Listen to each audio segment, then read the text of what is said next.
भारतीय न्याय संहिता बीएनएस की धारा 61 दुष्प्रेरण अबेटमेंट से संबंधित है, खासकर तब जब किसी को एक काम करने के लिए उकसाया जाता है और वह कोई दूसरा काम कर देता है। इसे सरल हिंदी में ऐसे समझें। धारा 61 दुष्प्रेरक का दायित्व जब एक कार्य के लिए दुष्प्रेरण दिया जाता है और दूसरा कार्य किया जाता है। अगर कोई व्यक्ति किसी दूसरे व्यक्ति को कोई अपराध करने के लिए उकसाता है यानी दुष्प्रेरण करता है और जिस व्यक्ति को उकसाया गया है वह उस उकसावे के कारण कोई दूसरा ही अपराधवन कर देता है, तो भी उकसाने वाला व्यक्ति दुष्प्रेरक उस दूसरे अपराध के लिए भी उतना ही जिम्मेदार माना जाएगा जितना वह तब होता जब उसने सीधे उसी दूसरे अपराध को करने के लिए उकसाया होता। शर्त।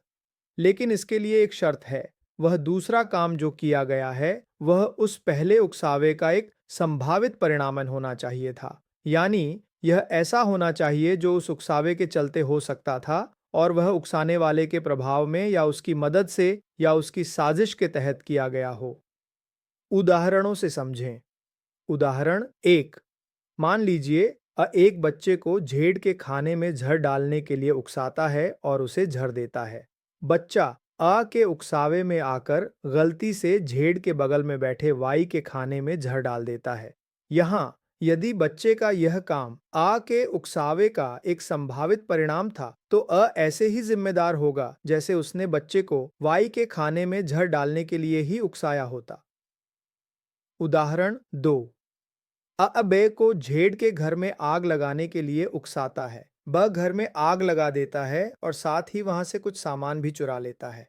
यहाँ घर में आग लगाने के दुष्प्रेरण का दोषी तो होगा, लेकिन चोरी के दुष्प्रेरण का दोषी नहीं होगा, क्योंकि चोरी एक अलग कार्य था और यह आग लगाने का संभावित परिणाम नहीं था, यानी आग लगाने के उकसावे में चोरी का शामिल होना जरूरी नहीं था। उदाहरण तीन, और ना भी और इसको आधी रात में डकैती के मकसद से एक घर में जबरदस्ती घुसने के लिए उकसाता है और उन्हें हथियार भी देता है। बी और इस घर में घुसते हैं और घर के एक सदस्य झेड़ द्वारा विरोध करने पर उसकी हत्या कर देते हैं। यहाँ यदि यह हत्या उस दुष्प्रेरण का एक संभावित परिणाम थी, यानी डकैती के दौरान हत्या हो सकती थी, तो अहत्या के लिए निर्धारित दंड का भागी होगा। संक्षेप में, धारा 51 का मतलब यह है कि अगर आप किसी को कोई गलत काम करने के लिए उकसाते हैं और आपकी उकसाहट के कारण वह व्यक्ति कुछ और ही अपराध कर बैठता है जो उस उकसावे का एक सामान्य या संभावित परिणाम हो सकता था, तो आप उस दूसरे अपराध के लिए भी जिम्मेदार माने जाएंगे। भारतीय न्याय संहिता बीएनएस की धारा 82 दुष्प्रेरक जब उकसाए गए कार्य और किए गए कार्य के लिए संचयी दंड के लिए उत्तरदायी हो से संबंधित है। इसे आसान हिंदी में समझते हैं। धारा बाइंडिंग भारतीय न्याय संहिता 2023 दुष्प्रेरक जब उकसाए गए कार्य और किए गए कार्य के लिए संचयी दंड के लिए उत्तरदायी हो। यह धारा बताती है कि अगर कोई व्यक्ति दुष्प्रेरक किसी दूसरे व्यक्ति को कोई अपराध करने के लिए उकसाता है और उकसाया गया व्यक्ति सिर्फ वही अपराध नहीं करता जिसके लिए उसे उकसाया गया था, बल्कि उसके अलावा कोई दूसरा अलग अपराधन भी कर देता है, तो उकसाने वाला व्यक्ति दुष्प्रेरक उन दोनों अपराधों के लिए सजा का भागी होगा। इसे एक उदाहरण से समझते हैं। कल्पना कीजिए कि बी को उकसाता है कि वह एक सरकारी कर्मचारी द्वारा किए गए किसी काम का बलपूर्वक विरोध करे। बी उस उकसावे में आकर उस काम का विरोध करता है। विरोध करते समय बी उस सरकारी कर्मचारी को जानबूझकर गंभीर चोट पहुंचा देता है। परिणाम, बी ने दो अपराध किए। पहला, सरकारी काम का विरोध करना और दूसरा जानबूझकर गंभीर चोट पहुंचाना। इसलिए बी को इन दोनों अपराधों के लिए सजा मिलेगी। अब अगर ए को यह पता था कि बी विरोध करते समय संभवतः गंभीर चोट भी पहुंचा सकता है, तो ए भी उन दोनों अपराधों विरोध करने और गंभीर चोट पहुंचाने के लिए सजा का भागी होगा। सरल शब्दों में सारांश, अगर आप किसी को कोई अपराध करने के लिए उकसाते हैं, दुष्प्रेरण करते हैं, और वह व्यक्ति आपके उकसावे के कारण न केवल वह अपराध करता है जिसके लिए आपने उकसाया था, बल्कि उसके परिणाम स्वरूप कोई और अलग अपराध भी कर देता है, तो आपको उन दोनों अपराधों के लिए दंडित किया जा सकता है। ऐसा तब होगा जब यह माना जाए कि आपको यह पता था कि उकसाए गए कार्य से वह दूसरा अपराध भी हो सकता है। यह धारा सुनिश्चित करती है कि दुष्प्रेरक अपनी जिम्मेदारी से बच न सकें, खासकर जब उनके उकसाने के कारण एक से अधिक अपराध हो जाते हैं। भारतीय न्याय संहिता 2023 की धारा 35C दुष्प्रेरण अबेटमेंट से संबंधित है। इसे आसान हिंदी में समझते हैं। धारा 35C दुष्प्रेरक का दायित्व जब दुष्प्रेरित कार्य से भिन्न प्रभाव उत्पन्न हो, liability of abettor for an effect caused by act abetted different from that intended by abettor.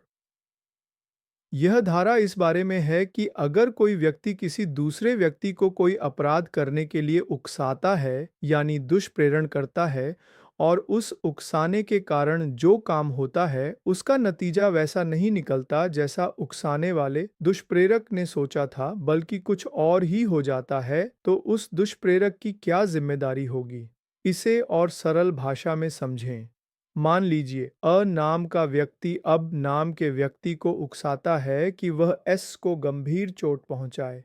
ब आ के उकसाने पर एस को गंभीर चोट पहुंचाता है, लेकिन इस गंभीर चोट के कारण एस की अमौतियो हो जाती है। अब अ ने तो सिर्फ गंभीर चोट पहुंचाने के लिए उकसाया था, मौत के लिए नहीं। लेकिन अगर अ को यह पता था कि बी द्वारा गंभीर चोट पहुंचाने से एस की मौत भी हो सकती है, यानी गंभीर चोट पहुंचाना मौत का संभावित नतीजा हो सकता है, तो आ को एस की हत्या का दोषी माना जाएगा और उसे हत्या के लिए निर्धारित सजा मिलेगी। मुख्य बात यह है, इरादा एक था, नतीजा कुछ और निकला। जब किसी व्यक्ति को किसी खास इरादे से कोई काम करने के लिए उकसाया जाता है। दुष्प्रेरक की जानकारी। अगर दुष्प्रेरक उकसाने वाले को यह पता था या उसे यह उम्मीद थी कि उसके उकसाने से जो कार्य होगा उससे इंटेंडेड, जिसके लिए उकसाया था, परिणाम से अलग कोई और खतरनाक परिणाम भी निकल सकता है। जिम्मेदारी। तो भले ही दुष्प्रेरक का इरादा वह दूसरा परिणाम लाने का न हो, फिर भी उसे उस असल में हुए परिणाम के लिए उसी तरह और उसी हद तक जिम्मेदार माना जाएगा जैसे कि उसने उसी परिणाम को लाने के लिए उकसाया था। यह धारा सुनिश्चित करती है कि कोई भी व्यक्ति किसी को अपराध करने के लिए उकसाकर उसके अप्रत्याशित लेकिन संभावित खतरनाक परिणामों से बच न पाए। धारा 54 अपराध होते समय दुष्प्रेरक उकसाने वाले की उपस्थिति। यह धारा उन मामलों से संबंधित है जहां कोई व्यक्ति किसी दूसरे को अपराध करने के लिए उकसाता है और जब वह अपराध हो रहा होता है तब उकसाने वाला व्यक्ति, जिसे दुष्प्रेरक कहते हैं, वहीं घटना स्थल पर मौजूद होता है। साधारण शब्दों में, अगर कोई व्यक्ति किसी दूसरे व्यक्ति को कोई अपराध करने के लिए प्रेरित करता है या उकसाता है, जैसे चोरी करने के लिए कहना या किसी को मारने के लिए भड़काना, और जब वह अपराध वास्तव में किया जा रहा होता है, तब उकसाने वाला व्यक्ति खुद भी उस जगह पर मौजूद होता है, तो कानून उसे केवल उकसाने वाला नहीं मानेगा, बल्कि उसे ऐसा माना जाएगा कि उसने खुद ही वह अपराध किया है। उदाहरण से समझें, मान लीजिए का खू को किसी दुकान में चोरी करने के लिए उकसाता है। ख चोरी करने जाता है और का भी दुकान के बाहर या अंदर वहीं मौजूद रहता है जब ख चोरी कर रहा होता है। इस स्थिति में धारा 54 के अनुसार का को सिर्फ चोरी के लिए उकसाने का दोषी नहीं माना जाएगा, बल्कि उसे खुद ही चोरी करने का दोषी माना जाएगा। उसे वही सजा मिलेगी जो चोरी करने वाले यानी ख को मिलती। मुख्य बात, यह धारा सुनिश्चित करती है कि अगर कोई व्यक्ति किसी अपराध के लिए उकसाता है और अपराध होते समय वह मौके पर मौजूद होता है, तो उसे उस अपराध के लिए उतना ही जिम्मेदार ठहराया जाएगा जितना कि उस व्यक्ति को जिसने सीधे तौर पर अपराध किया है। यह एक तरह से उकसाने वाले की जिम्मेदारी को बढ़ा देता है, क्योंकि उसकी मौजूदगी को अपराध में सीधी भागीदारी माना जाता है। भारतीय न्याय संहिता बीएनएस की धारा 55, जो दुष्प्रेरण अबेटमेंट से संबंधित है, को सरल हिंदी में समझते हैं। धारा 55 मृत्यु या आजीवन कारावास से दंडनीय अपराध के दुष्प्रेरण उकसाने के लिए दंड। ये धारा उन मामलों से संबंधित है जहां कोई व्यक्ति किसी दूसरे व्यक्ति को ऐसा गंभीर अपराध करने के लिए उकसाता है जिसकी सजा मौत या आजीवन कारावास हो सकती है, लेकिन उकसाने के बावजूद वह अपराध होता नहीं है। इसे आसान भाषा में ऐसे समझें। मान लीजिए अनाम का कोई व्यक्ति ओब्कोस की हत्या करने के लिए उकसाता है। हत्या एक ऐसा अपराध है जिसकी सजा मृत्यु या आजीवन कारावास हो सकती है। अब इसमें दो स्थितियां हो सकती हैं। एक, अगर अपराध नहीं होता है। अगर अ ने बू को इसकी हत्या करने के लिए उकसाया लेकिन बू ने इसकी हत्या नहीं की, यानी उकसाने का नतीजा नहीं निकला, तब भी अ दोषी होगा। इस स्थिति में अ को 7 साल तक की कैदन हो सकती है और बहुत जुर्माना इस भी लगाया जा सकता है। 2, अगर उकसाने से कोई चोट पहुंचती है। अगर अ के उकसाने के कारण अब ने इसकी हत्या तो नहीं की लेकिन इसको कोई छोटवी जैसे गंभीर चोट या साधारण चोट पहुंचाई है, तब अ को और भी कड़ी सजा मिलेगी। इस स्थिति में अ को 14 साल तक की कैद हो सकती है और जुर्माना भी लगाया जाएगा। मुख्य बात, यह धारा इस बात पर जोर देती है कि भले ही कोई गंभीर अपराध जिसकी सजा मृत्यु या आजीवन कारावास हो, उकसाने के बाद न भी हो पाए, फिर भी उकसाने वाले व्यक्ति को दंडित किया जाएगा। अगर उकसाने के कारण कोई नुकसान होता है, जैसे चोट, तो सजा और भी बढ़ जाती है। इसका मकसद यह है कि लोग दूसरों को गंभीर अपराध करने के लिए प्रेरित न करें। भारतीय न्याय संहिता 2023 की धारा 56 कारावास से दंडनीय अपराध का दुष्प्रेरण से संबंधित है। इसे सरल हिंदी में समझते हैं। धारा 56 कारावास से दंडनीय अपराध का दुष्प्रेरण, abetment of offence punishable with imprisonment. यह धारा उन मामलों के बारे में है जहां कोई व्यक्ति किसी ऐसे अपराध को करने के लिए उकसाता है या भड़काता है जिसकी सजा कारावास है, लेकिन उकसाने के बावजूद वह अपराध होता नहीं है। इसे और आसान भाषा में ऐसे समझें। पहला हिस्सा, अगर कोई व्यक्ति किसी दूसरे व्यक्ति को कोई ऐसा काम करने के लिए उकसाता है जो कानून की नज़र में अपराध है और उसकी सजा कारावास है, लेकिन उस व्यक्ति के उकसाने के बावजूद वह अपराध होता नहीं है और इस भारतीय न्याय संहिता में उस खास तरह के उकसाने के लिए कोई अलग से सजा नहीं बताई गई है, तो ऐसे में जिसने उकसाया है उसे उस अपराध के लिए जो अधिकतम कारावास की सजा बताई गई है, उसके एक चौथाई एक चारन हिस्से तक की सजा हो सकती है। साथ ही उस पर जुर्माना भी लगाया जा सकता है या दोनों सजाएं हो सकती हैं। उदाहरण, कख को झूठी गवाही देने के लिए उकसाता है। अगर झूठी गवाही नहीं देता है तब भी क ने इस धारा के तहत अपराध किया है और उसे दंडित किया जाएगा। दूसरा हिस्सा, विशेष स्थिति, अगर उकसाने वाला व्यक्ति दुष्प्रेरक या जिसे उकसाया जा रहा है दुष्प्रेरित व्यक्ति कोई लोक सेवक जैसे पुलिस अधिकारी, सरकारी कर्मचारी है और उस लोक सेवक का कर्तव्य था कि वह उस अपराध को होने से रोके, तो ऐसे मामलों में उकसाने वाले को उस अपराध के लिए जो अधिकतम कारावास की सजा बताई गई है उसके आधे 1/3 हिस्से तक की सजा हो सकती है। साथ ही उस पर जुर्माना भी लगाया जा सकता है या दोनों सजाएं हो सकती हैं। उदाहरण, एक पुलिस अधिकारी की का कर्तव्य है कि वह डकैती को रोके। ख उसे डकैती करने के लिए उकसाता है। भले ही डकैती न हो, ख को डकैती के लिए तय अधिकतम कारावास की सजा के आधे हिस्से तक और जुर्माने से दंडित किया जाएगा। संक्षेप में, धारा 36 यह कहती है कि अगर आप किसी को ऐसा अपराध करने के लिए उकसाते हैं जिसकी सजा जेल है और वह अपराध नहीं भी होता है, तब भी आपको सजा मिलेगी। सजा की मात्रा इस बात पर निर्भर करेगी कि वह अपराध क्या था और क्या इसमें कोई लोक सेवक शामिल था या नहीं। इसका मकसद यह है कि लोग अपराध करने के लिए दूसरों को उकसाने या भड़काने से भी बचें, भले ही उनका प्लान कामयाब न हो। भारतीय न्याय संहिता 2023 की धारा 57 लोक साधारण द्वारा या 10 से अधिक व्यक्तियों द्वारा अपराध किए जाने का दुष्प्रेरण। यह धारा उन मामलों से संबंधित है जहां कोई व्यक्ति लोगों के एक बड़े समूह को या 10 से ज्यादा लोगों को कोई अपराध करने के लिए उकसाता है। आसान शब्दों में इसका मतलब है, अगर कोई व्यक्ति डट आम जनता को डाउ यानी किसी भी व्यक्ति को जो उसे सुन रहा है या देख रहा है या 10 से ज्यादा लोगों के किसी समूह को कोई अपराध करने के लिए भड़काता, उकसाता या प्रेरित करता है, तो ऐसा करने वाले व्यक्ति को सजा मिलेगी। सजा क्या होगी? ऐसे व्यक्ति को पढ़न 7 साल तक की कैद या किसी भी तरह की यानी कठोर या साधारण कारावास और जुर्माना बेवोन भी देना पड़ सकता है। उदाहरण से समझें।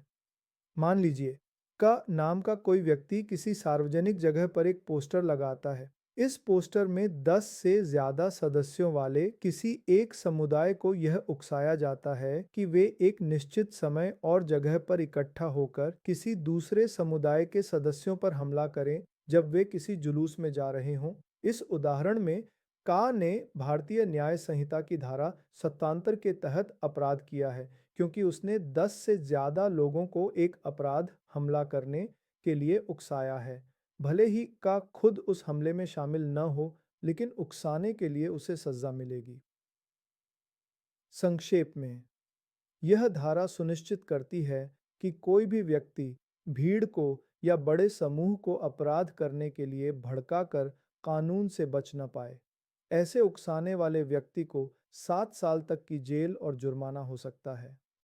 भारतीय न्याय संहिता 2023 की धारा 88 मृत्यु या आजीवन कारावास से दंडनीय अपराध करने की परिकल्पना को छिपाना, concealing design to commit offence punishable with death और इम्प्रिजनमेंट फॉर लाइफ के बारे में है।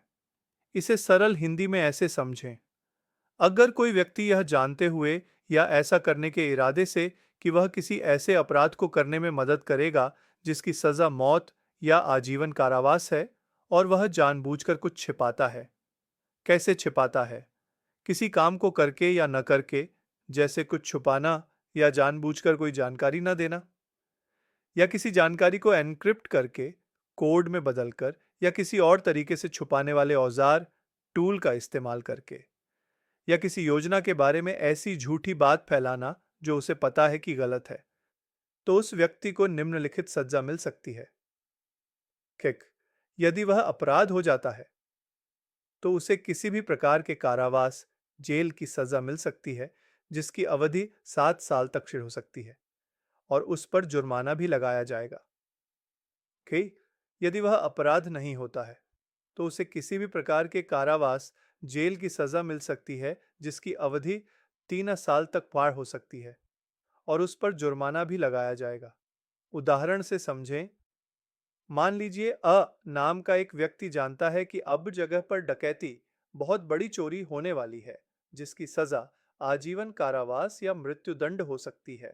जानबूझकर पुलिस अधिकारी को गलत जानकारी देता है कि डकैती एस जगह पर होने वाली है, जो बिल्कुल दूसरी दिशा में है। ऐसा इसलिए करता है ताकि पुलिस को गुमराह कर सके और डकैती होने में मदद कर सके। अगर अब जगह पर डकैती हो जाती है तो को 7 साल तक की जेल और जुर्माना हो सकता है। अगर अब जगह पर डकैती नहीं होती है तो भी को 3 साल तक की जेल और जुर्माना हो सकता है। सारांश में, यह धारा उन लोगों को दंडित करती है जो जानबूझकर गंभीर अपराधों, जिनकी सजा मृत्यु या आजीवन कारावास है, को अंजाम देने की योजनाओं को छिपाते हैं या उनके बारे में गलत जानकारी देते हैं, ताकि उन अपराधों को होने में मदद मिल सके। चाहे वह अपराध हो या ना हो, ऐसे व्यक्ति को सजा मिलेगी। भारतीय न्याय संहिता 2023 की धारा 29(9) सरकारी कर्मचारी द्वारा अपराध को छिपाना या उसे सुगम बनाना, concealing design to commit offence by public servant.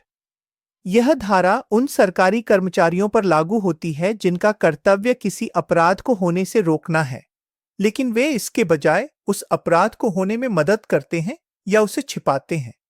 मुख्य बातें: 1. लोक सेवक का कर्तव्य।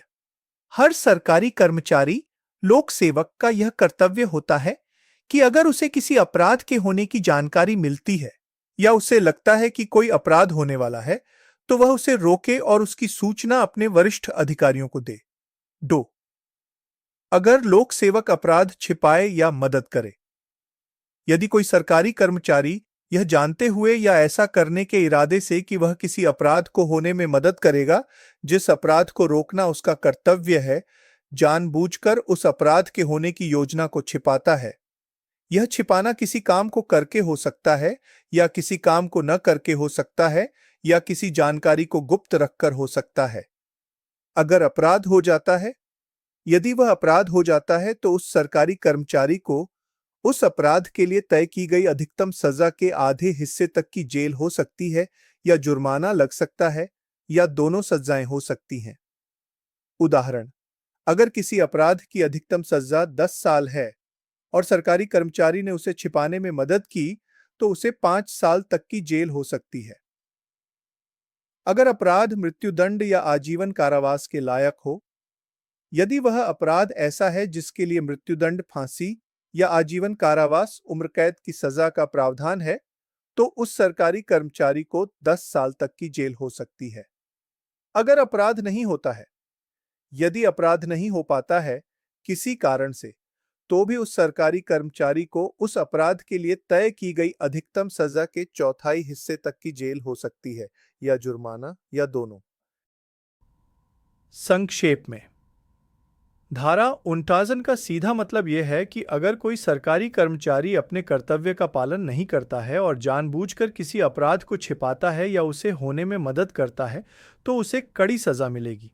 यह सजा इस बात पर निर्भर करेगी कि अपराध हुआ या नहीं और उसकी गंभीरता कितनी थी।